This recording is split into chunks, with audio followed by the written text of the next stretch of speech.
Assalamualaikum students, how are you? Bete, I hope all of you are fine.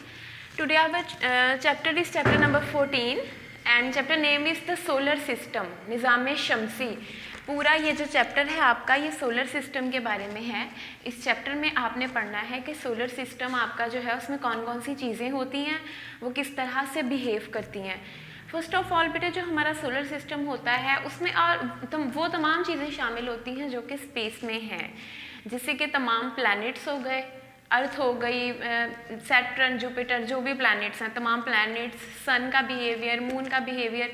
इसके अलावा और भी बहुत सारी चीज़ें होती हैं, ऑस्टेरॉइड्स होते हैं, मेटीरॉइड्स होती हैं, बहुत सारी चीज़ें होती हैं। बेटे इस चैप्टर में आपको बताया हुआ है ज़्यादातर प्लैनेट्स के बारे में कि प्लैनेट्स कितने होते हैं, वो कैसा बिहेव करते हैं। तो बेटे फर्स्ट ऑफ ऑल तो आपको पता होना चाहिए कि हमारी जो अर्थ है वो भी एक प्लैनेट है, ठीक है। हमारी अर्थ एक प्लैनेट है। हमारी अर्थ जो है वो सन के गिर्द कॉन्टीन्यूसली रिवॉल्व कर रही होती है और एक ऑर्बिट में, एक स्पेसिफिक ऑर्बिट में।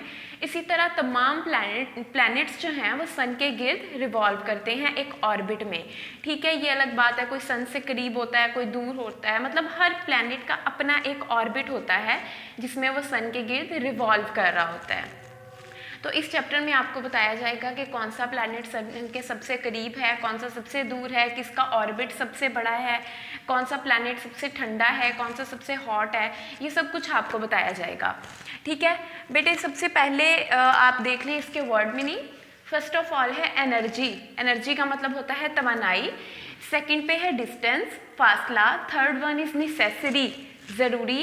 And the fourth one is complete, मुकम्मल। ऑर्बिट, मिदार। सोलर सिस्टम, निज़ाम शमसी।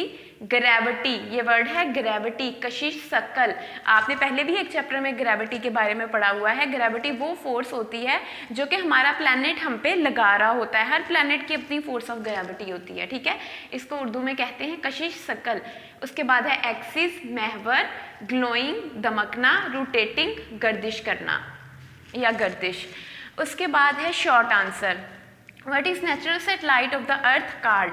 ज़मीन के कुदरती सैटेलाइट को क्या कहते हैं? बेटे सैटेलाइट्स जो होते हैं ना ये आपके पास दो तरह के होते हैं, ठीक है। अब देखें जो सन के इर्द गिर्द चीज़ें रिवॉल्व कर रही हैं, जैसे कि हमारे प्लैनेट्स होते हैं, लेकिन हमारे प्लैनेट के इर्द गिर्द भी कुछ रिवॉल्व कर रहा होता है। जैसे कि हमारी अर्थ है ना, हमारी अर्थ के इर्द गिर्द क्या चीज़ रिवॉल्व कर रही है? मून रिवॉल्व कर रहा है। तो बेटे वो चीज़ जो हमारे प्लैनेट के इर्द गिर्द घूमती है उसको हम सैटेलाइट कहते हैं। सैटेलाइट हमारे पास दो तरह के होते हैं। एक हमारे पास होते हैं नेचुरल सैटेलाइट जो कि कुदरती तौर पर सियारे होते हैं, जो कुदरती तौर पर सैटेलाइट होते हैं और अर्थ के गिर्द रिवॉल्व कर रहे होते हैं, नेचुरली एग्जिस्ट कर रहे होते हैं। एक होते हैं आर्टिफिशियल सैटेलाइट। जो आर्टिफिशियल सैटेलाइट होते हैं वो नेचुरल नहीं होते, वो कुदरती नहीं होते, वो मैन मेड होते हैं, इंसानों के बने हुए होते हैं। उनको हमने इसलिए स्पेस में छोड़ा हुआ होता है ताकि हम अपने प्लैनेट के बारे में इंफॉर्मेशन हासिल कर सकें, ठीक है। जैसे हमें पता चलता है वेदर के बारे में, प्लैनेट के मौसम के बारे में हमें पता चल रहा होता है, हमें पहले से सोलर एक्लिप्स या ल्यूनर एक्लिप्स का पता चल जाता है। और उसके अलावा ये होता है कि हमें अर्थ की रोटेशन के बारे में पता होता है। इसी तरह तमाम किसी भी प्लैनेट के इर्द गिर्द हम अपना आर्टिफिशियल सैटेलाइट भेज के उसकी इंफॉर्मेशन ले सकते हैं। लेकिन यहाँ पे इस क्वेश्चन में उन्होंने नेचुरल सैटेलाइट की बात की है, ठीक है। कुदरती सियारा कौन सा है? अब अर्थ के इर्द गिर्द कौन सी चीज़ कुदरती तौर पर रिवॉल्व करी है? मून। हमें पता है मून जो है वो अर्थ के गिर्द रिवॉल्व करता है और जो अर्थ है वो सन के गिर्द रिवॉल्व करती है। What is natural satellite of the earth called? ज़मीन के कुदरती सियारे को क्या कहते हैं? द मून, चांद कहते हैं। हर प्लैनेट के अपने अपने मून होते हैं, अपने नेचुरल सैटेलाइट होते हैं। कुछ प्लैनेट के नेचुरल सैटेलाइट ज़्यादा होते हैं, कुछ के कम होते हैं। कुछ प्लैनेट ऐसे भी हैं जिनके नेचुरल सैटेलाइट्स बिल्कुल नहीं होते, मतलब उनका कोई मून नहीं होता। Number 2, what are asteroids? Asteroids क्या होते हैं? Asteroids are the small rocky bodies. Asteroids जो है वो छोटी चट्टानों की तरह के जिस्म होते हैं विच ऑर्बिट द सन, जो कि सूरज के इर्द गिर्द हरकत करते हैं, ठीक है। ऑस्टेरॉइड्स भी प्लैनेट की तरह सूरज के इर्द गिर्द रिवॉल्व करते हैं, घूमते हैं। एस्टेरॉइड्स बेसिकली जो है ना ये कहा जाता है कि आपके प्लैनेट बनने के बाद जो एक्स्ट्रा रॉक्स बचती हैं ना वो सूरज के इर्द गिर्द रिवॉल्व करना शुरू कर देती हैं, उनको हम एस्टेरॉइड्स कहते हैं। Number 3, which planet have 14 moons? कौन सा ऐसा सयारा है जिसके 14 मून्स होते हैं, ठीक है। जैसे मैंने आपको बताया था अर्थ के कितने मून होते हैं, हमें एक चांद दिखाई देता है ना, बस एक मून। इसका मतलब ये हुआ कि हमारी अर्थ का जस्ट 1 मून है। लेकिन अब उन्होंने पूछा कि ऐसे कौन से सयारे हैं जिनके 14 मून्स होते हैं। Saturn and Jupiter, Saturn and Jupiter 2 ऐसे सयारे हैं, हैव एटलीस्ट, जो कि कम से कम रखते हैं 14 मून्स। 14 मून्स, एटलीस्ट का मतलब होता है कम से कम। उन्होंने कहा सैटर्न और जुपिटर के 14 मून्स होते हैं। Number 4, which planet is closest to the sun, कौन सा सयारा जो है वो सूरज के सबसे करीब है, मतलब सूरज के सबसे करीब रिवॉल्व कर रहा है। Mercury is closest to the sun, Mercury जो है ये सन के सबसे करीब है। बेटे ये बात भी आपने याद रखनी है कि आपके सोलर सिस्टम में टोटल जो प्लैनेट्स हैं वो 8 हैं, ठीक है। 8 प्लैनेट्स हैं जो कि सन के गिर्द रिवॉल्व करते हैं, उनमें से एक जो है वो आपकी अर्थ भी है। उसके बाद है long question, what are space probes, space probes क्या होती हैं। स्पेस प्रॉब्स बेटा वो आर्टिफिशियल प्रॉब्स होती हैं जो हमने स्पेस में या अपने प्लैनेट के इर्द गिर्द छोड़ी होती हैं ताकि हमें उसके बारे में इंफॉर्मेशन मिल सके। स्पेस प्रॉब्स आर मशीन, जो स्पेस प्रॉब्स होती हैं ये मशीन होती हैं that are sent into space, जिनको स्पेस में भेजा जाता है। दे सेंट बैक पिक्चर्स, ये हमें तस्वीरें वापस भेजती हैं, एंड इंफॉर्मेशन टू अर्थ, और ज़मीन पर इंफॉर्मेशन भेजती हैं। मतलब स्पेस के बारे में या अर्थ के बारे में ये हमें इंफॉर्मेशन और पिक्चर्स भेजती हैं। Number 2, is there life on Venus, क्या जो वेनिस प्लैनेट है, वेनिस एक प्लैनेट का नाम है, उन्होंने कहा है कि वेनिस पे क्या कोई लाइफ होती है, मतलब वहाँ पे कोई ह्यूमन बींग से कोई भी एग्जिस्ट करता है। Give a reason for your answer, अपने आंसर की एक रीज़न दें। There is no life on Venus, Venus पर कोई लाइफ नहीं होती, because it is too hot, क्योंकि वो बहुत ज़्यादा गर्म है। फॉर लाइफ, जिंदगी के लिए, टू सर्वाइव देयर, और वहाँ जिंदा रहने के लिए। वेनिस पे कोई भी लाइफ, कोई भी जानदार चीज़ नहीं रह सकती, क्योंकि वहाँ का टेम्परेचर बहुत ज़्यादा होता है, वो बहुत ज़्यादा हॉट प्लैनेट है। इसी तरह कुछ प्लैनेट्स हैं जो बहुत ज़्यादा आपके पास कोल्ड होते हैं, कुछ प्लैनेट ऐसे हैं कि जहाँ पे बिल्कुल एयर नहीं होती है। मतलब ये अर्थ एक ऐसा आपके पास परफेक्ट इन्वायरमेंट अर्थ पे होता है कि आप ह्यूमन बींग्स, लिविंग थिंग्स वहाँ पे इजीली सर्वाइव कर सकते हैं। अदरवाइज बाकी जो आपके पास प्लैनेट हैं, किसी प्लैनेट पे वाटर नहीं है, किसी पे एयर नहीं है, और कोई बहुत ज़्यादा हॉट है, कोई बहुत ज़्यादा कोल्ड है, तो वहाँ पर ऐसा इन्वायरमेंट नहीं है कि ह्यूमन बींग्स रह सकें। बेटे अब इसके बाद है इसका वर्क पेज। इसका वर्क पेज काफ़ी लेंथी है और इम्पॉर्टेंट भी है। उसमें आपकी ब्लैंक्स हैं, कॉलम्स हैं, और कुछ एक्स्ट्रा ब्लैंक्स भी गिवन है।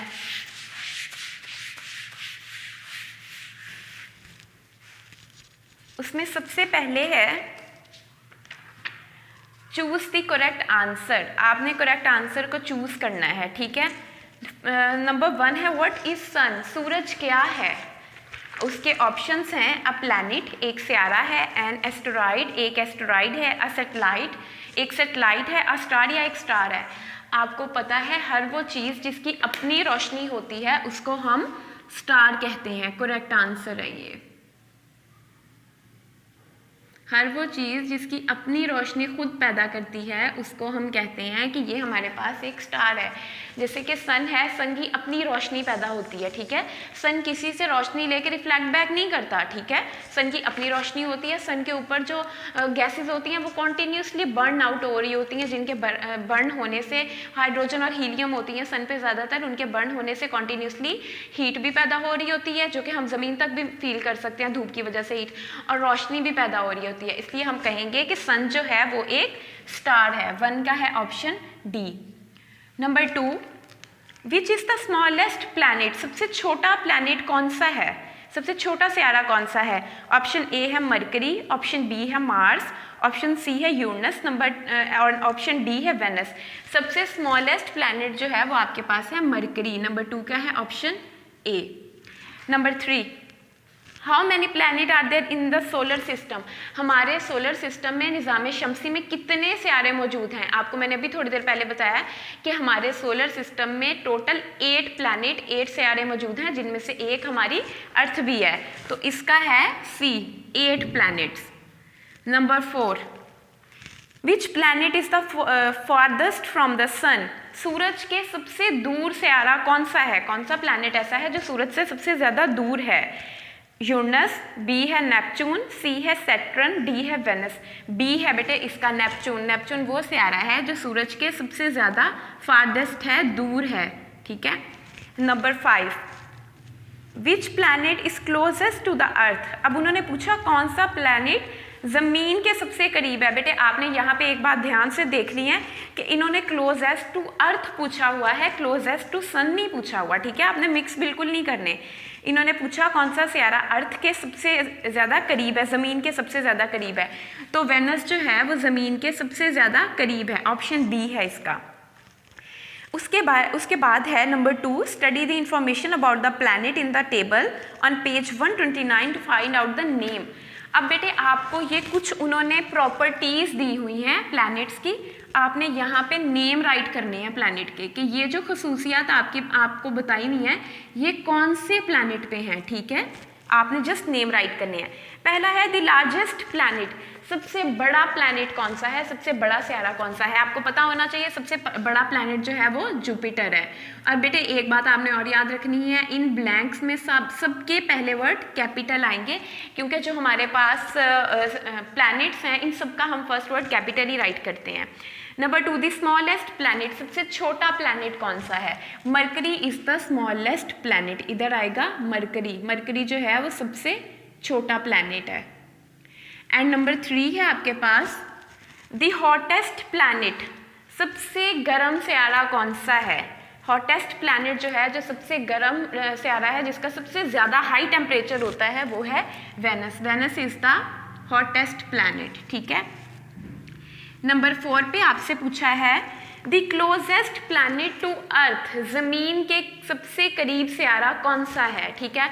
ज़मीन के सबसे करीब सियारा कौन सा है, ये आपने फिल इन द ब्लैंक्स इन वाले ऑप्शंस में भी किया है।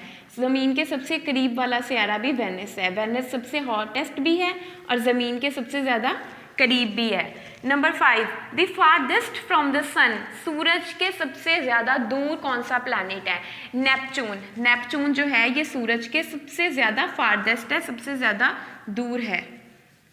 उसके बाद है नंबर 6। नंबर 6 पे है द स्लोएस्ट टू रोटेट, कौन सा सियारा है जो सबसे आहिस्ता से रोटेट करता है, मतलब हरकत करता है। द स्लोएस्ट टू रोटेट, कौन सा सियारा सबसे आहिस्ता से रोटेट करता है, ठीक है। इसका भी है वेनस। वेनस सबसे आहिस्ता से रोटेट करता है। बेटे आपने इनके स्पेलिंग पे फोकस करना है, आपकी इनमें स्पेल मिस्टेक बिल्कुल भी नहीं होनी चाहिए, ठीक है। उसके बाद है द फास्टेस्ट टू रोटेट, सबसे ज़्यादा तेज़ी से कौन सा सियारा हरकत करता है, जुपिटर। सबसे ज़्यादा तेज़ी से जो हरकत करता है वो जुपिटर है। जुपिटर की 2 प्रॉपर्टीज़ हैं, एक तो ये सबसे ज़्यादा तेज़ी से हरकत करता है, दूसरा ये कि ये सबसे बड़ा प्लैनेट होता है आपके पास। Number 8, the longest orbit around the sun, सूरज के गिर्द जो है वो सबसे बड़ा ऑर्बिट कौन से प्लैनेट का बनता है, ठीक है।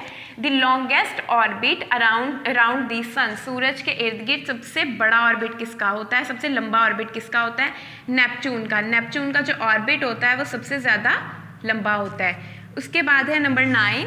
नंबर 9 पे है the closest to the sun, सूरज के सबसे करीब कौन सा सियारा है, क्लोजेस्ट टू द सन, ठीक है। सूरज के सबसे ज़्यादा करीब मरकरी है। बेटे अब इधर आपने फोकस करना है, आपके पास 2 एक जैसी ब्लैंक हैं, लेकिन दोनों में डिफरेंस ये है, एक में उन्होंने पूछा हुआ है the closest planet to earth, ज़मीन के सबसे ज़्यादा करीब सियारा कौन सा है, और एक पूछा हुआ है the closest to the sun, सूरज के करीब सबसे ज़्यादा कौन सा है। ज़मीन के करीब सबसे ज़्यादा वेनस है और सूरज के करीब सबसे ज़्यादा मरकरी है। उसके बाद है बेटे fill in the blanks.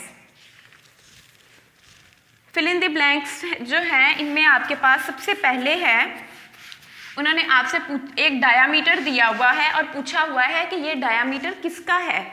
The dash has the diameter of 1392000 kilometre. ये डायामीटर कौन सी चीज़ का है, आपको पता होना चाहिए कि इतना डायामीटर जो है वो सन का होता है, ठीक है। पहली में आएगा सन, आपने सन का फर्स्ट वर्ड कैपिटल लिखना है, ठीक है। सन का, मून का, अर्थ का फर्स्ट वर्ड हम कैपिटल लिखते हैं और तमाम प्लैनेट्स के भी फर्स्ट वर्ड कैपिटल राइट किए जाते हैं। उसके बाद है the dash is the natural satellite of the earth, ज़मीन का कुदरती सियारा कौन सा है। आपको मैंने अभी बताया है कि हर वो कुदरती सैटेलाइट कौन सा है। ज़मीन के इर्द गिर्द जो चीज़ें घूमती हैं उनको हम सैटेलाइट बोलते हैं, जो सूरज के इर्द गिर्द चीज़ें घूम रही होती हैं उनको हम प्लैनेट बोलते हैं। आपने ये बात याद रखनी है, सैटेलाइट हमेशा अर्थ के गिर्द रिवॉल्व कर रहे होते हैं, ठीक है। तो आपको पता है अर्थ के गिर्द कौन सी चीज़ रिवॉल्व करती है, मून रिवॉल्व करती है। तो इसका मतलब ये हुआ कि अर्थ का नेचुरल सैटेलाइट जो है वो है मून। इसका भी फर्स्ट वर्ड कैपिटल आएगा। Number 3, all the planet including earth dash the sun, तमाम सियारे ज़मीन को शामिल करके सूरज के इर्द गिर्द क्या करते हैं। हमें पता है कि तमाम सियारे जो हैं वो सूरज के इर्द गिर्द ऑर्बिट कर रहे होते हैं, ठीक है। इसका फर्स्ट वर्ड स्मॉलर आएगा क्योंकि ये प्रॉपर नाउन नहीं है आपके पास, ये कॉमन नाउन है। Number 4, the light we see on the moon is dash, उन्होंने कहा जो चांद की रोशनी हम देखते हैं वो कौन सी रोशनी होती है। हमें पता है चांद की अपनी रोशनी नहीं होती, चांद जो है वो सूरज की रोशनी लेके उसको हम तक रिफ्लेक्ट कर रहा होता है, पहुंचा रहा होता है। इसलिए हम यहाँ लिखेंगे the light we see on the moon is reflected, वो रोशनी जो हम चांद पर देखते हैं वो रोशनी रियल में रिफ्लेक्टेड होती है। मतलब ये कि हमने उसको, मून ने उसको सन से रिफ्लेक्ट किया हुआ होता है, उसकी अपनी रोशनी नहीं होती। Number 5, Saturn has at least dash moons, जो सैटर्न है, सैटर्न प्लैनेट का नाम है, सैटर्न के कितने मून होते हैं। आपने ये देखें, आपने इसको शॉर्ट क्वेश्चन में भी पढ़ा है, Saturn and Jupiter have at least 14 moon, Saturn के जो मून हैं वो 14 होते हैं। बेटे इसमें आपने जो 14 राइट करना है, आपने स्पेलिंग वाला राइट करना है, इस तरह वाला 14 नहीं लिख देना, ये रॉन्ग होगा। आपने प्रॉपर इसके स्पेलिंग राइट करने हैं, 14। उसके बाद नंबर 6 है आपके पास, The asteroids are to be found between the orbit of dash and dash। उन्होंने कहा जो ऑस्टेरॉइड्स हैं वो कौन से दो प्लैनेट के दरमियान में होते हैं। पहले तो ये देखिए, आपको बताया था ऑस्टेरॉइड्स होते क्या हैं। ऑस्टेरॉइड्स जो हैं वो स्मॉल रॉक्स होती हैं, चट्टानें होती हैं छोटी छोटी, जो प्लैनेट्स की तरह ही सूरज के गिर्द घूम रही होती हैं। अब उन्होंने आपसे पूछा है कि जो एस्टेरॉइड्स हैं वो कौन से दो प्लैनेट के दरमियान घूमते हैं। जो एस्टेरॉइड्स हैं बेटे वो मार्स एंड जुपिटर के दरमियान में घूमते हैं। इस ब्लैंक के दो पोर्शन है, पहले में आएगा मार्स एंड सेकंड में आएगा जुपिटर। इनको आप आगे पीछे कर सकते हैं, लेकिन बेहतर ये है कि आप इनको ना करें आगे पीछे, जैसे लिखा हुआ है ऐसे इसको याद करें। उसके बाद है नंबर 7। नंबर 7 पे है dash travel into space and send back information and photographs back to the earth. कौन सी चीज़ ऐसी है जिसको जो कि स्पेस में सफ़र करती है और स्पेस के बारे में इंफॉर्मेशन और पिक्चर्स वगैरह हम तक पहुंचाती है। वो हमने बेटे लॉन्ग क्वेश्चन में पढ़ा है कि स्पेस प्रॉब्स होती हैं, ऐसी चीज़ें जो आपके पास स्पेस में खला में हरकत करती हैं, वो खला के बारे में, प्लैनेट के बारे में इंफॉर्मेशन और पिक्चर्स वगैरह हम तक पहुंचाती हैं। इसमें आएगा स्पेस प्रॉब्स। अब ये डैश जो है ये ब्लैंक के बिल्कुल स्टार्ट में है, तो इसका भी पहला वर्ड कैपिटल आएगा, ठीक है, स्पेस प्रॉब्स। उसके बाद है the path of the planet round the sun is called dash. जो सियारे सूरज के इर्द गिर्द घूमते हैं, तो वो सूरज के इर्द गिर्द जिस रास्ते पे घूम रहे होते हैं उस रास्ते को हम क्या कहते हैं, उसको हम कहते हैं ऑर्बिट, ठीक है, कि वो एक ऑर्बिट में सूरज के इर्द गिर्द हरकत कर रहे हैं। इसके बाद है बेटे ट्रू एंड फॉल्स, टिक और क्रॉस है। आपको पता होना चाहिए कि हम ट्रू एंड फॉल्स में जो आपको क्वेश्चन में लिखा होता है आपने वही करना होता है। अगर आपको क्वेश्चन में उन्होंने टी और एफ लिखा हो तो आपने टी और एफ आंसर में लगाना होता है, अगर टिक और क्रॉस हो तो आपने वही लगाना होता है। इधर उन्होंने ये लिखा हुआ है टिक और क्रॉस, ठीक है। नंबर 1 है small rocky bodies that orbit the sun are called minor planets. उन्होंने कहा तमाम छोटे जिस्म जो सूरज के इर्द गिर्द हरकत कर रहे हैं उनको माइनर प्लैनेट्स भी कहते हैं। जी बेटे, यहाँ तो हमने ये पढ़ा ना कि ऑस्टेरॉइड्स छोटी चीज़ें जो सूरज के इर्द गिर्द हरकत कर रही हैं। ऑस्टेरॉइड्स के अलावा और भी छोटे छोटे जिस्म होते हैं जो सूरज के इर्द गिर्द हरकत कर रहे होते हैं, उनको हम माइनर प्लैनेट्स भी कहते हैं। माइनर प्लैनेट्स मतलब छोटे सियारे। पहला वाला टिक है। Number 2, the earth is the smallest planet. जो ज़मीन है वो सबसे छोटा सियारा है। रॉन्ग, आपको पता है अर्थ सबसे छोटा सियारा नहीं है। Number 3, Jupiter is the largest planet. Jupiter जो है वो सबसे बड़ा प्लैनेट है, ये ट्रू है, Jupiter is the largest planet. Number 4, the sun is the biggest star in our solar system. हमारे निज़ाम शमसी में सूरज सबसे बड़ा स्टार है, सबसे बड़ा सितारा है। तो बेटे ये ट्रू है, सन जो है वो बिगेस्ट स्टार है। Number 5, mercury surface is smooth, mercury planet की जो सतह है, जो सरफेस है वो मुलायम है, स्मूथ है, ये भी ट्रू है। मरकरी की जो आपके पास सरफेस होती है, सतह होती है, वो बिल्कुल स्मूथ होती है। आई होप बेटे this lecture prove beneficial for you. Stay tuned, stay connected. अल्लाह हाफिज़।